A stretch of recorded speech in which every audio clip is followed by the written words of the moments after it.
আসসালামু আলাইকুম। Bangladesh engineering automation সিস্টেমে আপনাদেরকে আবারও স্বাগত জানাই।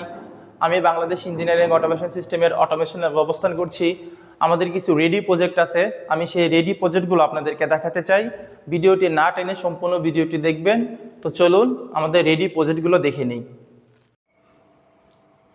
আমাদের এখানে একটা প্রজেক্ট কমপ্লিট করা আছে, যেটার নাম হলো ফায়ার অ্যালার্ম সার্কিট।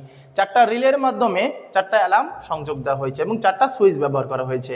4টা সুইচের যে কোনো একটা সুইচ প্রেস করলেই 4টা অ্যালার্মই আমাদের বেজে উঠবে। সুইচ 1 প্রেস করি বা 2 প্রেস করি বা 3 প্রেস করি, যেটাই প্রেস করি না কেন একসঙ্গে আমাদের 4টা অ্যালার্মই বেজে উঠবে। এবং অপর পাশে রাখা আছে একটা রিলে এবং একটা এমসির মাধ্যমে কিভাবে একটা লোডকে কন্ট্রোল করা হয়। এখানে দুইটা সুইচ ব্যবহার করা হয়েছে, একটা অন সুইচ একটা off switch. On switch press করলে আমাদের লোডটা চালু হবে, অফ সুইচ প্রেস করলে আমাদের লোডটা বন্ধ হয়ে যাবে। এরপরে আছে water level controller. Water level controller relay এবং ম্যাগনেটিক কন্ট্রাক্টরের মাধ্যমে একটা লোড কন্ট্রোল করা হবে। এখানে একটা সুইচ ব্যবহার করা হয়েছে, যেটা হলো সিলেক্টর সুইচ। আমরা যদি লক্ষ্য করি তাহলে দেখা যায় মোটরটা আমার এখন কি আছে, অন আছে। এটা হচ্ছে একটা ফ্লট ভালভ। এটা মূলত পানির ট্যাঙ্কিতে ব্যবহার করা হয়।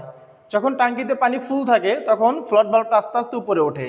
উপরে উঠতে উঠতে যখন একটা লেভেলে চলে আসবে তখন অটোমেটিক আমার মোটরটা অফ হয়ে যাবে।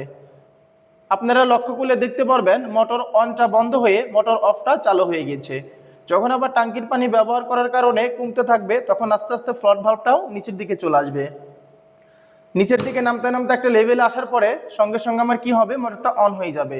মোটর অন মানে আমার ট্যাঙ্কিতে পানি উঠবে। তাই মাথা থেকে সকল চিন্তা ঝেড়ে ফেলে দ্রুত চলে আসো বাংলাদেশ ইঞ্জিনিয়ারিং অটোমেশন সিস্টেমে এবং অটোমেশনের উপরে এক্সপার্ট হও এবং জীবনটাকে সুন্দরভাবে গড়ে তোলো।